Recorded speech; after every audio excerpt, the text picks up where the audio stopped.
Hey, how you all going? It's Jai, that Aussie metal guy here with Crank.com and with that metal station. And today I'm getting to have a chat with Wojciech, vocalist for Grieving, doom metal band who've just released their debut album, Songs for the Weary. And I can tell you what, I've been cranking it the last couple of days. It's an absolute barnstormer of a doom metal album, man. Really, really enjoyed the heck out of it. So cheers for joining me, man. Oh, thank you. Pleasure. First off, dude, I want to ask, how did the band form and when?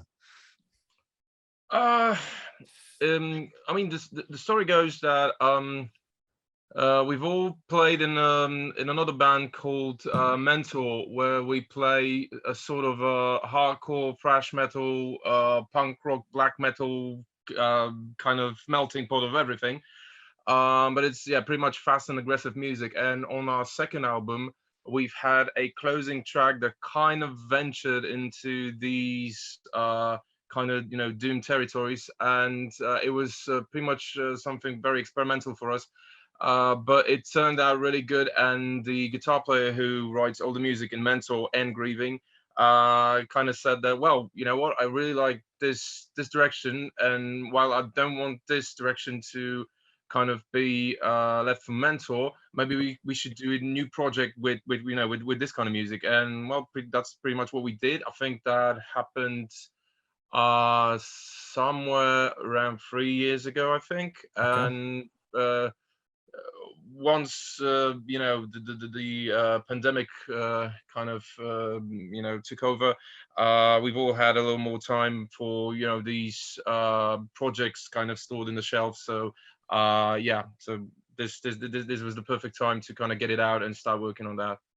Yeah, it's definitely the perfect time to get it all out. And I suppose when that pandemic hit, we was all like, bugger it, let's just get in there and get this done. Yeah, I mean, you've been given this, these amounts of free time.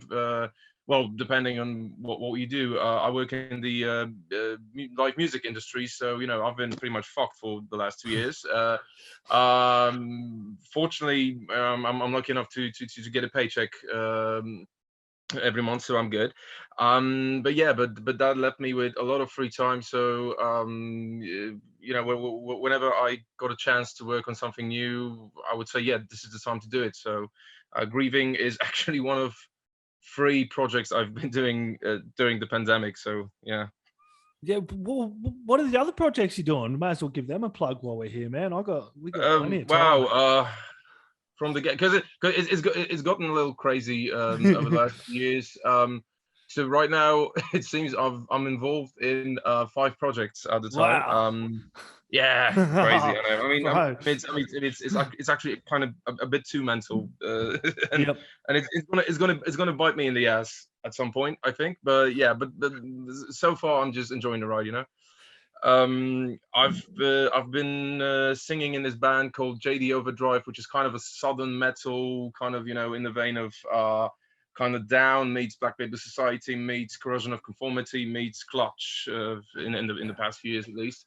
Oh, yeah. And this is something I've been doing for the last I think it's 12 years now, and we've just recorded our final album. We kind of said that, well, we will experience a lineup change. Well, we kind of decided that we don't want this lineup change, so we're just gonna finish with the band altogether. And that's why we recorded an album that we called "This Is the Final Album." But that kind of gave me this kind of a kind of mental signal to say, okay, maybe this is the time to focus on other projects. And during JD Overdrive, I became a member of Mentor, the band I've already mentioned, kind of to get out all the more aggressive, yeah. So yeah, but basically, to just get it, let it all out. During Mentor, we kind of started thinking about Grieving. Then I got a call from another guy from another city. He's looking for a vocalist for a sludge project with lyrics in Polish. So we did that, and we kind of recorded an EP and an album in 1 year during the pandemic. So, and we're recording another EP. We're releasing, actually, it's actually recorded. We're releasing another EP this fall. And then there's another project which is action. This is gonna be a little weird, but this is something like post-rock meets post-hardcore meets emo. And this is a project with I've been working with guys that I've played in my first and very first band almost 20 years ago, and it's like years later we kind of caught up. And you know what, I'm doing this new thing, maybe you'd like to join us here and send me the music, let's see what it is. And oh shit, okay, let's do it. I'm having real problems saying no for in the last few years. This is like I said, it's gonna bite me in the ass eventually. Yeah, but it must be really good and satisfying as an artist to be able to work with these different projects as well. You know what I mean? Like the sludge era, and you're going more like the hard rock kind of stuff there with JD, and then you've got the doom metal here with Grieving, and Mentors like the black, the heavier stuff. That must be Yeah. fun for you as an artist to be able to have these different vehicles and bands to create with. Yeah, absolutely. I mean, I wouldn't get involved in any of the other projects if it was just a carbon copy of the Yeah. previous one. It's all about diversity in my case, and given the opportunity to kind of do different things with my voice in all of these projects, pretty much. Is yeah, it just helps me evolve in so many ways. It's just it's just an opportunity I couldn't pass on. So. Yeah, exactly. So, back to Grieving. What was the recording? Tell us a little bit about your recording and production process for this album. Yeah, I gotta remind myself, where did we record this one? Wait a minute, I got it here for you, dude. This will probably Satanic Audio, probably mixed, Yeah, well, recorded, and yeah, mixed. yes, but the thing is, they're not a studio. They're pretty much a production company, more or Okay. less. But Haldo from Satanic Audio did all the recording session, handled the mix and the mastering. So he's a fantastic guy. He works with pretty much most of the better metal bands in Poland. I will say that because he really works with some of the best in the country. So yeah, it's with the recording process. It's the same as we do in Mentor. Pretty much, it's the process is that our guitarist pretty much handles all the music. He even handles the drum parts for some. Well, we have a drummer that plays them, but he kind of, maybe you should play something like this, something like this. They discuss it together, and once we go into the studio, is pretty much, we are well prepared. So my part actually came a little later. I know the guys. I think they recorded it in either Gdańsk or Warsaw, or I might be completely wrong. The thing is that as a thing, I just don't care where I record. I care who I record with. Yep. So I got a really cool guy to record vocals with, whose name is Rafał. And I've been recording every project for the last 2 or 3 years. No, 2 years with him. And it's been amazing. And basically, I just added vocals on top. I had some comments from the guys. Maybe do something this, in this area. Maybe try something a little different in this area. But all in all, we kind of have it, under control during the rehearsal process, if you can call it that way. Yep. And when it comes to lyrics, did you just all sit together and do the lyrics? Who done the lyrics for this? No, it's all me. Arthur, who is our guitarist, is basically the brain of the band. He does all the music, everything. But when it comes to vocals, when it comes to lyrics, especially, he just says, that's not my thing. Either I trust you, fine. So that's pretty much where it's all dumped on me. But I don't mind. When it comes to for bands like Grieving, it's really cool. You get to write about creepy horror inspired stuff. So that's that's basically my cup of tea. I'm a very huge fan of old school horror movies, so it's just I just write from the heart. It's easy. Yeah, and this album's it's got lots of themes. I suppose the devils and the witches and the ghouls, and this godless chapel, man, was a killer track. I kept coming back to that one as well for some Awesome. reason, kind of stuck out as well. Yeah. I call it the praise of hedonism. That one. It's, but yeah, well, I mean the lyrics. They don't differ that much from what I do lyrically in Mentor, and since musically Grieving is pretty much a spin-off of Mentor of some Yeah. sorts, but of course it grew into something completely different. Lyrically, Grieving is basically what I do in Mentor, but more serious, more kind of based, and probably more anti-religious, Yeah. which we're pretty much all about in the band. So. Yes, there's nothing wrong with that. I'm anti-religious as well. It's caused a lot of bloody problems in the world. You I look don't know. around. It's more, it's more about exploring the history of the topic. Yeah, I mean, I guess I don't have anything against people of faith who yeah, that's fine with same. me if it works for them and it doesn't, get into my life at some point. That's absolutely fine. However, organized religions, not to see flaws in that, you have to be really, really kind of blinded. So yeah. Yeah. And what's the Polish music scene like over there at the moment? Like, just through the pandemic, how It's has it been? I I know mean, you said you've lost work and it's been really shit, but how are things going at the moment coming out of this? it's not terrible. It's not terrible at all. Uh, the thing is that our government is right now ruled by a right-wing party, and these guys are. I mean, I wouldn't even.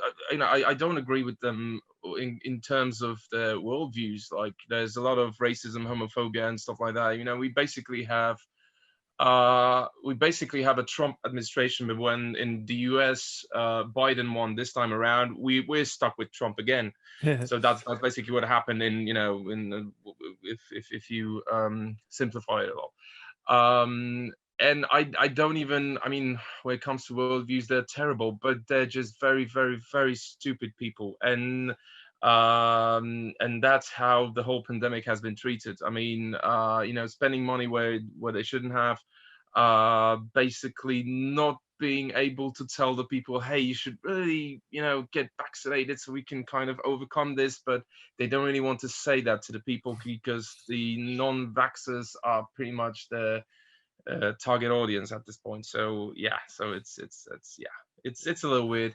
I mean, we're struggling, as I think every country is, Yeah. but I think slowly we're getting back to normal. I can see while we still don't do a lot of big shows in Poland when it comes to the live music industry.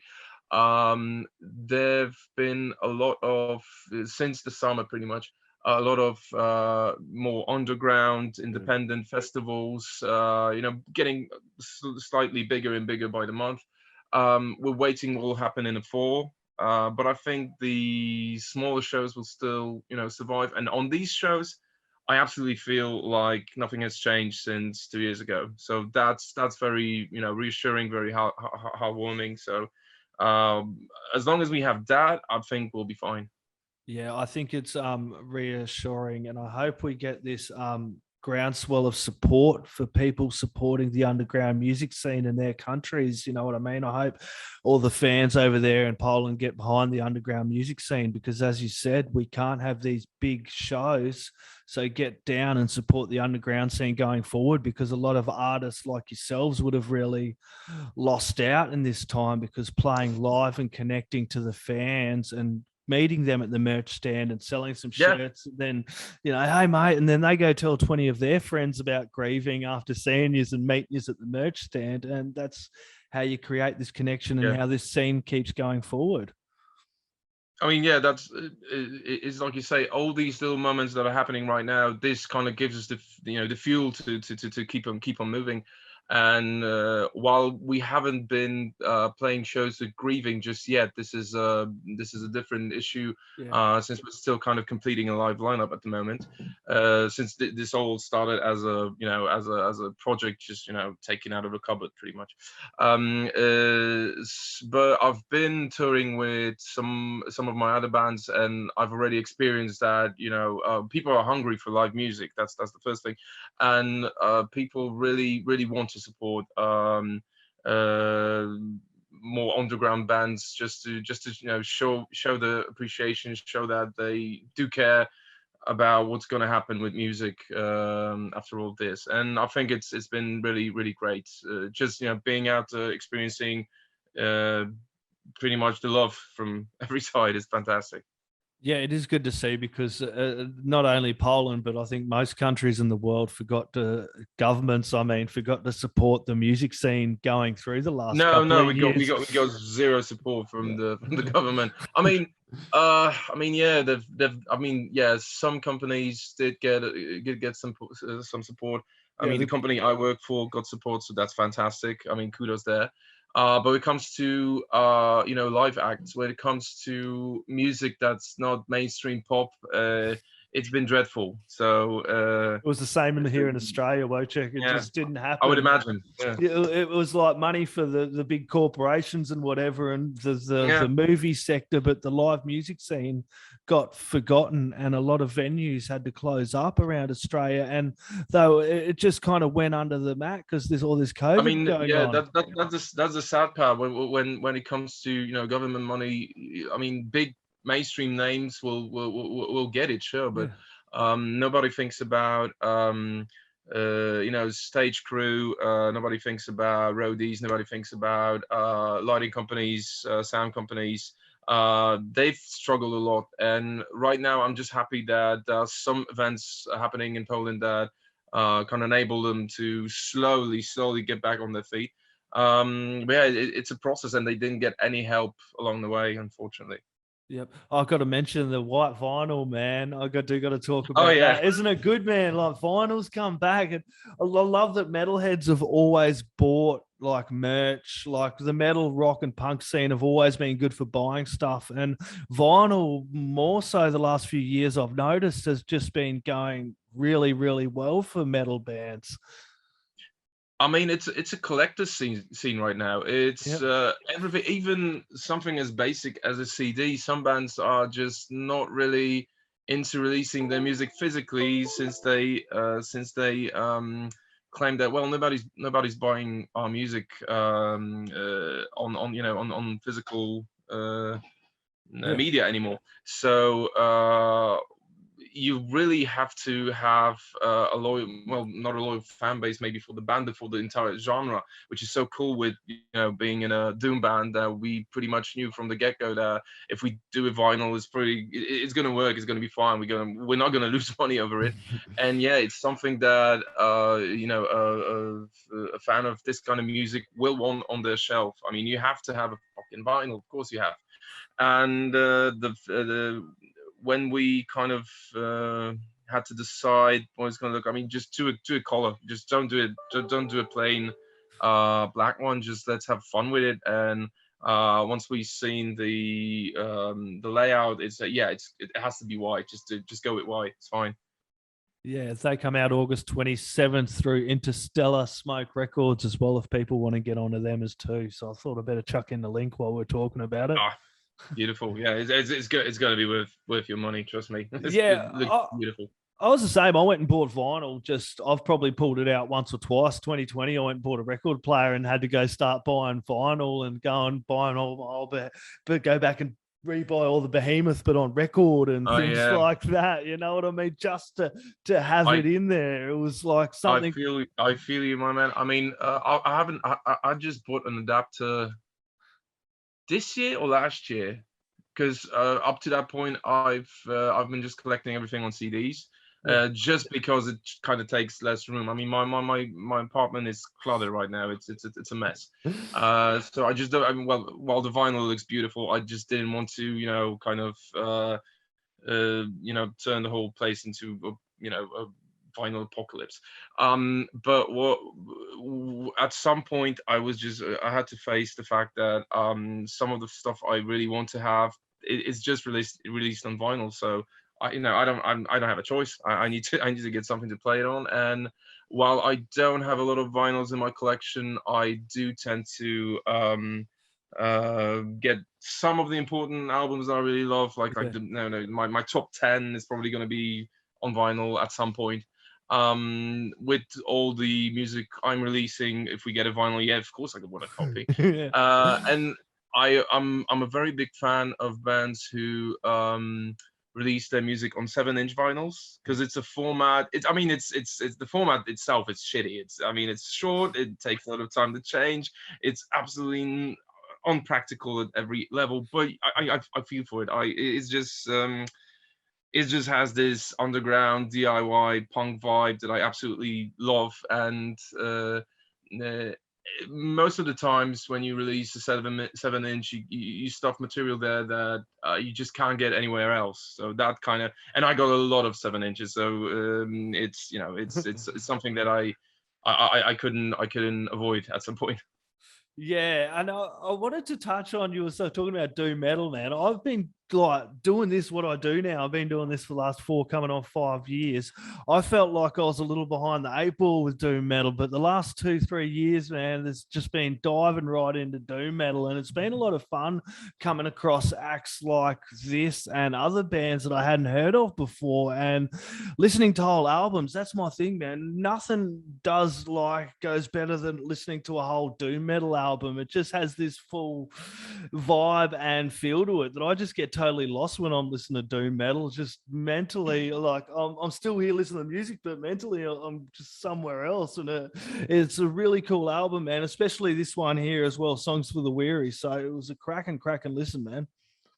No, thank you. I mean, yeah, with this kind of music, it kind of with doom metal, you can't really go into singles. You can't really go into. The album as a whole is in my opinion, is just a complete story. You have to kind of get to know it from start to finish. And while Songs for the Weary isn't a concept album of any sort, there's not a common concept to do all the lyrics. I mean, musically, this is basically what we've played from rehearsals day one till we recorded the thing. This is basically what we played in that order, particularly.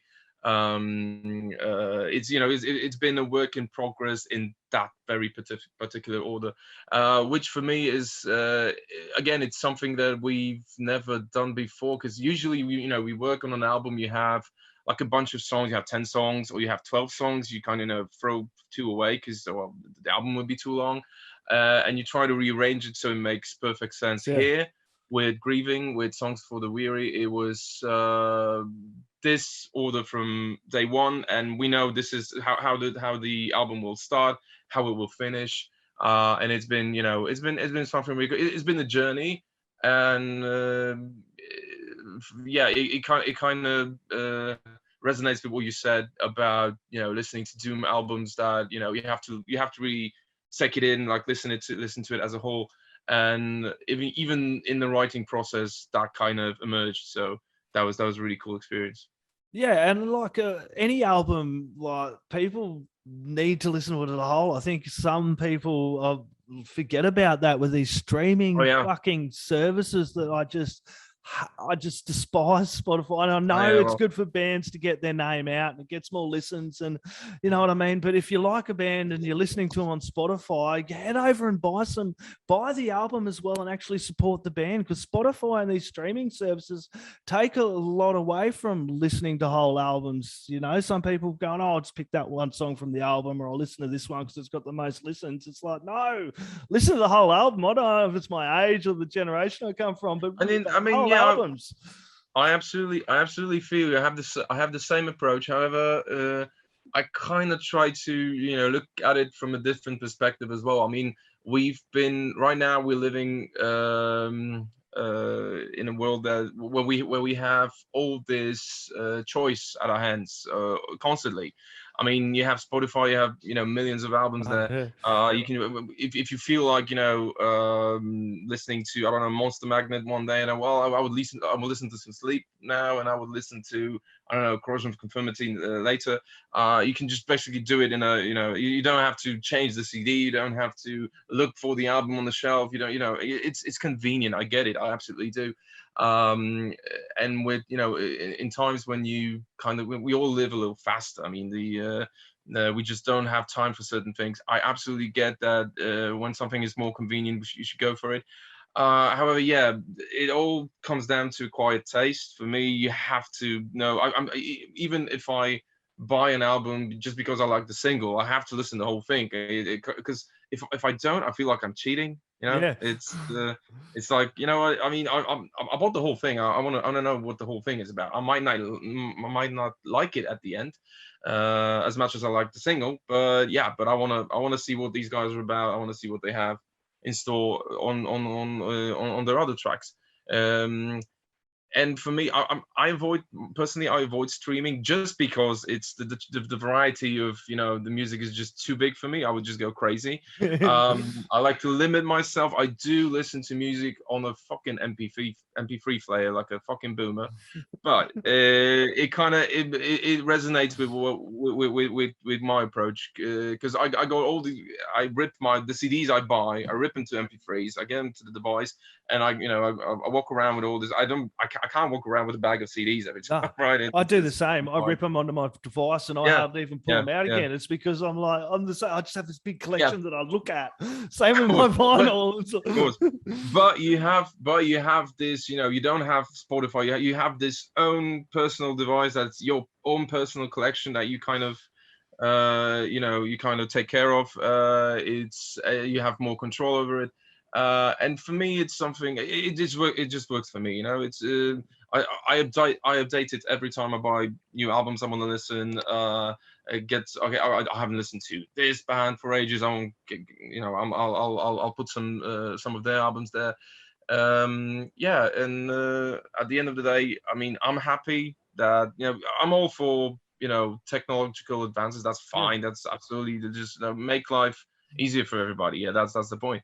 But in this particular I just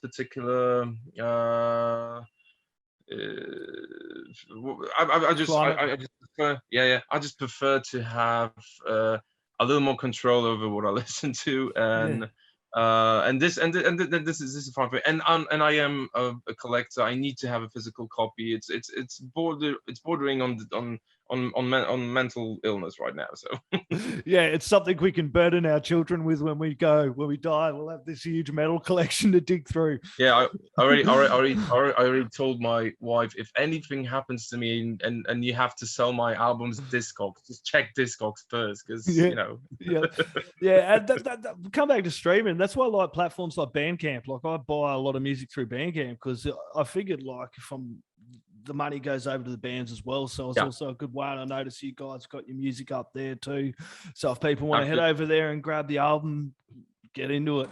Wojciech, this has been an absolute pleasure, man. I'm going to let you get about the rest of your day, evening. Did you have any last words, shout outs, thank yous, or anything else you'd like to add in there, my friend? Well, I think this is the first interview I've had with an Australian journalist, so fantastic. Thank you for having us. Songs for the Weary is out. We'll definitely start playing some live shows in 2022, and hopefully next year we're starting to work on some new music. I mean, let's keep the ball rolling, you know. That's it. You all heard it from Wojciech. Grab Songs for the Weary from Grieving, put it in the stereos, turn it up really, really bloody loud. The neighbours are going to want to doom out to this as well. Thank you very much for joining us. Hey, legends, how the bloody hell are you going? If you like that interview and you want to see more, be sure to like and subscribe. Keeps me doing what I'm doing and make you a bloody legend. Ripper. Too right, mate.